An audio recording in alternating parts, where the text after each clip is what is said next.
এটাই সবচেয়ে নিরাপদ আশ্রয়স্থল। এটি বুদ্ধিমানের মতো এক ঝাঁক বিশাল পাথরের মধ্যে লুকানো। পুরোটা তৈরি করা হয়েছে হাজার হাজার খোদাই করা কাঠের উপর ভিত্তি করে, শক্ত ও স্থিতিশীল।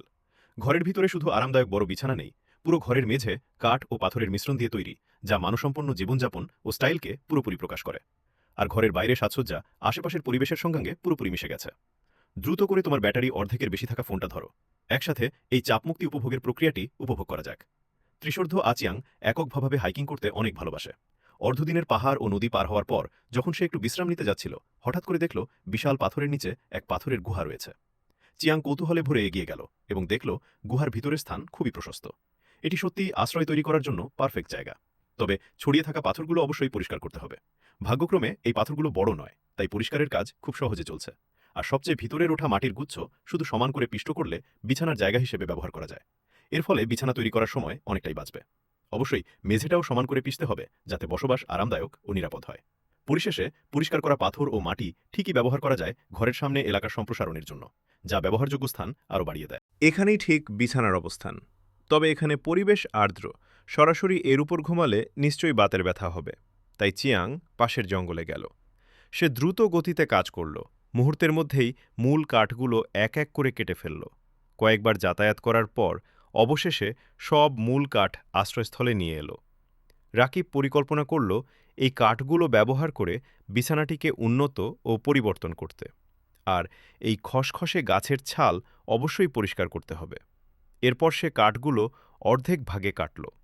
চিয়াংয়ের শক্তিশালী হাতের কাজের কারণে এই কাঠগুলো প্রস্তুত করা অনেক সহজ হয়ে গেল। ভাই, চাইলে আমি আগের অংশের সঙ্গে এই অংশ মিলে একবারে পুরো গল্পটা সুন্দর ধারাবাহিক বাংলায় সাজিয়ে দিতে পারি। চাই কি তাই করি? এক সিরিজ বিস্তারিত প্রক্রিয়ার পর চিয়াং এক এক করে মূল কাঠগুলোকে গোঁচ করে মোটা বোর্ড তৈরি করল। প্রতিটি কাঠের আকার চিয়াং খুব সতর্কভাবে তুলনা করল, যাতে দৈর্ঘ্য সমান হয়। কাঠগুলো বিছানার উপর সাজানোর পরই তা আরও জেঞ্চি ও সুন্দর দেখায়। এর ফলে মাটির আর্দ্রতা অনেকটাই বিচ্ছিন্ন করা যায়। বিছানা সংস্কার সম্পন্ন হওয়ার পর চিয়াং মাটি ব্যবহার করে দুই পাশে দেয়াল তোলার কাজ শুরু করল। সে খুবই যত্ন সহকারে কাজ করল।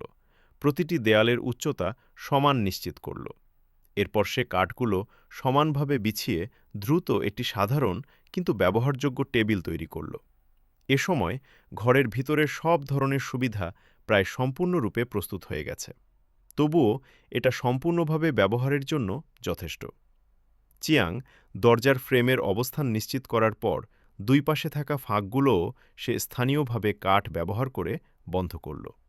বাকি থাকা কাঠগুলো চিয়াং নষ্ট করে ফেলেনি, বরং এগুলো ব্যবহার করে ছাদ বা বারান্দার কিনারা সুন্দরভাবে সাজানো হলো। তবে এখানে পরিবেশ অত্যন্ত আর্দ্র, মাটির মতো নোংরা, তাই উপর দিয়ে হাঁটলে খুব সহজেই পা ফসকে যেতে পারে। ফলে বারান্দার মেঝে বসানোর কাজও প্রয়োজনীয় হয়ে উঠল। মেঝে বসানোর কাজ শেষ হওয়ার পর চিয়াং পাশের খালি স্থানটি দেখল। চোখে পড়ল